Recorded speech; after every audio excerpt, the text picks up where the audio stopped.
Okay, so hypothetically, all systems are a go, and hypothetically, I have now officially hit the go live button for the first time ever in the history of my use on Instagram. Um, I am so excited to be sitting here in a quiet car and going to be joined here by Robin, and I'm just going to get this going. And I'm a photographer and one half of the Sage Media team. Robin is Hi. coming. There he is. Very good. Um, and Robin is joining me. She's the other half of the Sage Media team that gets to be the writing half and the creative genius behind the marketing side of our gig. And we are here because we believe in entrepreneurs who are artists and are so excited to talk a little bit about how to make money from your art. And spoiler alert, we're going to talk about our course at the very end of all of this. But we're here specifically to talk about a hobby or a business. And so many times in art, we can embrace it as the hobby that it is, but want to also incorporate business techniques, or we're not really sure, am I ready to be a business? Do I want to be a business? So we are here to specifically answer the question, are you a hobby or a business? So Robin, what's a hobby? Well, I think almost anything that we enjoy can be a hobby, but the big difference between hobby and business is the primary reason you're doing it is because it brings joy, because you have some free time, and so you're, learning something new or doing something creative. It's something that you do when you feel like it. So it's, yeah, like that is, I would say, a very good definition of hobby. You do it when you feel like it. When you don't feel like it, you don't do it. Another reason is because you're not motivated by getting write-offs or claiming it for tax deductions or tax breaks. So you're just doing it for this shared love. Like you're not keeping your receipts. You're not worrying about, what you've used for your materials. And I think I'm probably the best example I know of having a hobby that's not a business, because I have this out of control passion for knitting. And so for a while, I tried to justify my yarn buying habit by saying, well, it's, I sell my wares, so it's a business. But really, when I crunched the numbers and was really, really honest with myself, I realized, number one, I would have to totally change my entire model, which, it wasn't even a business model, it was a model of just charging whatever for whatever and being very happy about that. And number two, in order to make it profitable, I would have to make a number of changes, including knitting on a schedule and not just when I felt like it. And I just realized deep down, it's not a business for me, it's a hobby. And once I could accept that, had a little cry, letting go period, it really took off the pressure, and now I just knit for the love, and I have a full yarn closet, and I'm not even guilty about it. So what I'm hearing is that it's an activity that brings you joy, and it freed you up to truly enjoy it when you eliminated the goals of business and the idea that maybe you're supposed to make money from it. Yeah, well, and part of it was other people telling me, you should sell this, you could make some money. And I thought, oh, I should sell it, I could make some money. And so, yeah, you're just kind of getting swept up in the hype of it, but you're not actually thinking strategically, is this a good idea for me to do this? And what are the stakes? What would it take? But maybe this is a good time for us to talk about then, Jennifer, what is a business?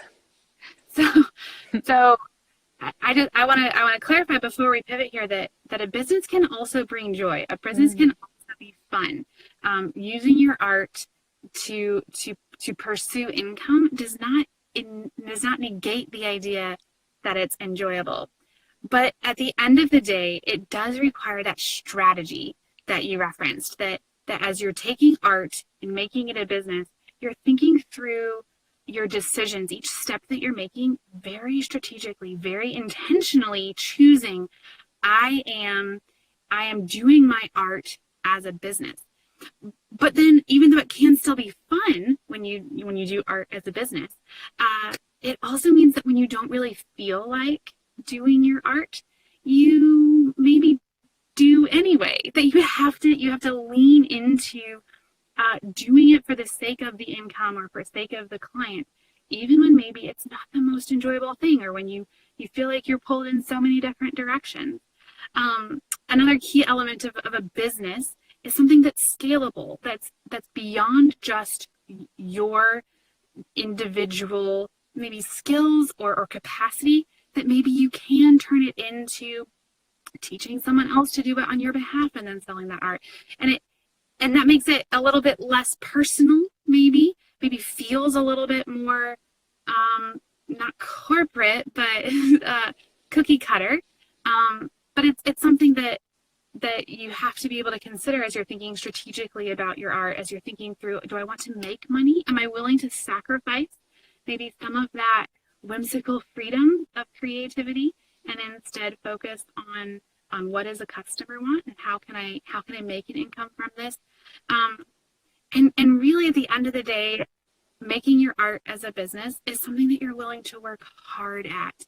And that is the key piece for me, because as a photographer, when I was viewing it as a hobby, I felt like I was working hard at it, and I felt like I was doing everything that I could to make this profitable. But when I really decided I am going to turn my art of photography into a business, I ended up getting up super early in the morning and having to work for a couple of hours before going to my day job. And I had to sacrifice social events. I had to give up in order to achieve the ultimate goal of turning my art, which was a hobby, into a profitable business. So ultimately, it comes down to the idea that I'm going to keep working at it. I'm going to keep doing it, even if maybe it's not always fun. I'm going to work a little bit harder.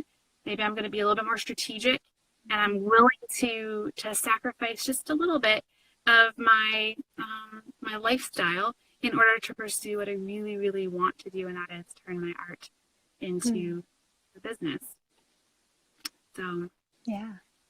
yeah, So it's quite different than my knitting hobby. it is, because at the end of the day, I have to do my art, even when it's really hard, even when I'm sleep deprived, even when I'm trying to do it in addition to the rest of life, whether that's a day job or other obligations.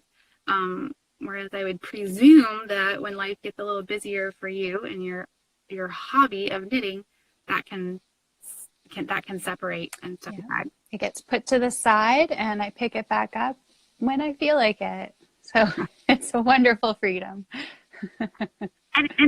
And so you have a freedom in your hobby. In a similar way, I have a freedom in my business because I'm pursuing it, and I have such a goal that then it creates a financial not because that sounds like astronomically wealthy, which it's still art, but it be able to turn it into a financial freedom. Exactly.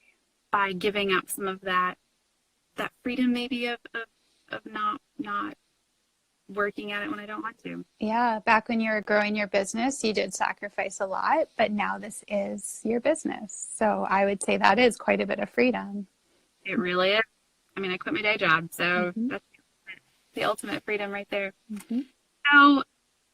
So at the end of the day, how does someone answer the question, am I a hobby or am I a business?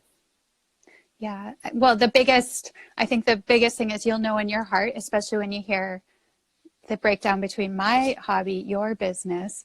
But when you can answer that you're doing this because you want to create a business, because you want a lifestyle, then you know this is a business. If you're doing it for the love, for the art, for the creative control, it might be actually a hobby, and that's great. That's wonderful. But just knowing the difference is super important, because if you're going all in for a business that's actually a hobby, this is going to be devastating when it comes down to it. Yeah, that would be that's not gonna it's not gonna work. It's gonna be a square peg round hole, trying to pursue a hobby as a business. And so ultimately, once you've decided, hey, I have a hobby, Mm-hmm. you're enjoying your life, you're Yeah. enjoying your art, you're moving on. Absolutely. But when you've decided, hey, I have the desire to have a business, or maybe I do have a business and I'm willing to put a little extra effort into it, Mm-hmm. that is where our course comes in. Yep. And that is what we're really excited about today. So Robin, tell us a little bit more about the course. Yeah, well, we've created this course specifically for creative entrepreneurs who are pursuing making a business from their art. So that's why we say it's so important to know the difference. So if this is describing you, that you're ready to be like Jennifer, then this is what we would recommend as your next best step. We have called our course How to Price Your Work, and it's quite prescriptive in that way. This course will teach you how to price your work. And we think this is the most important thing that you can do for your business, especially when you're just getting started, but really at any point in time, is pricing your work properly in an objective way. Because as a creative, you're very tied into your emotions and your, I don't even know the word, but numbers aren't really the priority when you're creating. You're not thinking like, you know what, I think this is going to make a lot of money.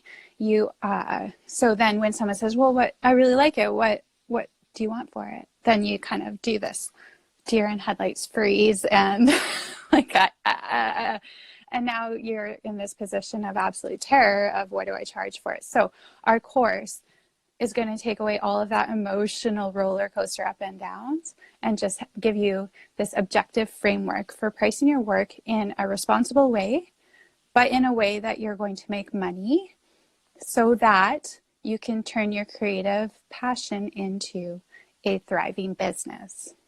And as artists, we don't really love numbers. We don't really love spreadsheets or formulas or dealing with the money side of things. And so I have created a spreadsheet that comes with the course that just does all the math for you. You don't have to do a single bit of math. You just have to plug in what your business needs are, and it tells you exactly how to price your work. Yep. Not only do we talk you through the philosophy of it and why it's important and how to do it, but we also give you the tools so that you don't actually have to do any of the math yourself. And you know what I think the really cool thing about the spreadsheet is specifically is there's no right or wrong answer. It's objective. So your needs, your business needs are going to be different from my business needs or Jennifer's business needs.